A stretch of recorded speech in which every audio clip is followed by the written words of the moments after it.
Hi guys, I am here with daily use English speaking practice sentences. These sentences are: where did you disappear to?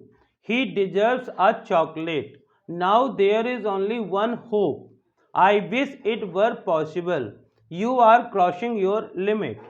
Just take a deep breath. It's slip of tongue. It's slip of pen. He asked himself then. People don't blame themselves. So dear friends, these are very useful sentences which will help you to speak English.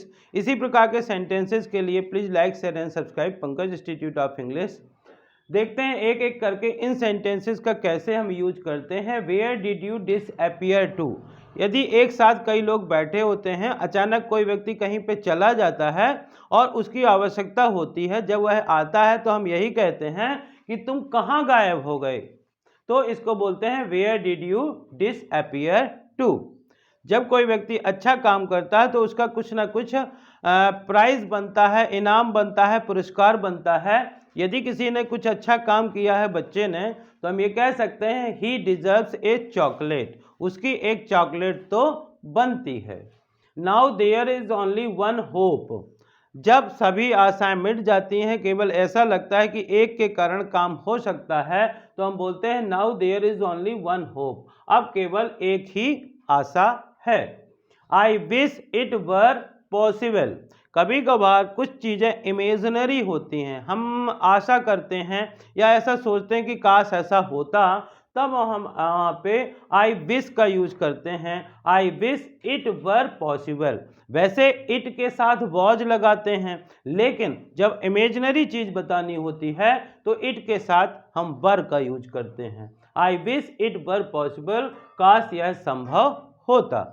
और जब किसी व्यक्ति की कोई हद होती है, उस हद से ज़्यादा वो कुछ बोलने लगता है, तो हम कहते हैं you are crossing your limit, आप अपनी हद पार कर रहे हैं, आप अपनी सीमा पार कर रहे हैं। इस प्रकार से just take a deep breath, कभी कभार आप बहुत ज़्यादा टेंशन में होते हैं या बहुत ज़्यादा चिंतित होते हैं, तो इस प्रकार से बोलते हैं कि एक गहरी सांस लो, तो एक गहरी सांस लो, इसको बोलते हैं जस्ट टेक अ ब्रीथ।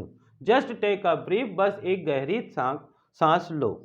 जब हम कोई भी काम करते हैं, कुछ ना कुछ हमसे गलती होती है, या यदि हम किसी से कोई बात कर रहे होते हैं, हमारे मुंह से कुछ गलत निकल जाता है और हम ये कहना चाहते हैं कि ये धोखे से, गलती से निकल गया, मैं ऐसा कहना नहीं चाहता था, तो इसके लिए हम यूज करते हैं phrases it's slip of tongue.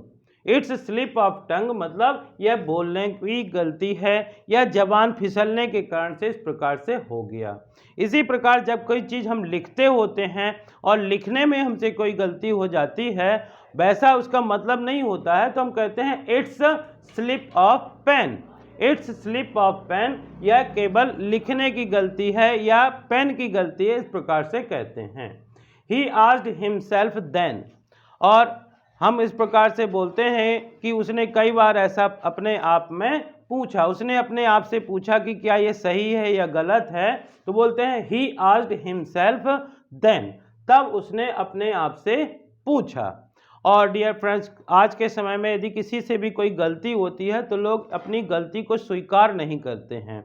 यदि अपनी गलती को हम स्वीकार कर लें तो हो सकता है कि आगे वो गलती हमसे ना हो। इसीलिए कहा जाता है पीपल डोंट ब्लेम देमसेल्फ, लोग गलती तो करते हैं लेकिन अपने आप को दोष नहीं देते। इसी को इंग्लिश में कहा जाता है पीपल डोंट ब्लेम देमसेल्व्स।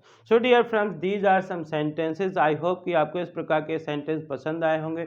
यदि पसंद आए हो तो इन्हें ज़्यादा से ज़्यादा लाइक करिए, शेयर करिए, और यदि आप चैनल के लिए नए हैं तो प्लीज़ इसे सब्सक्राइब करिए, बेल आइकॉन को प्रेस करिए ताकि इस प्रकार के वीडियो आप तक पहुँच सकें। Dear friends, if you also practice these sentences by again and again by writing, by listening or by speaking, then you can also use such kind of sentences. Thank you for watching.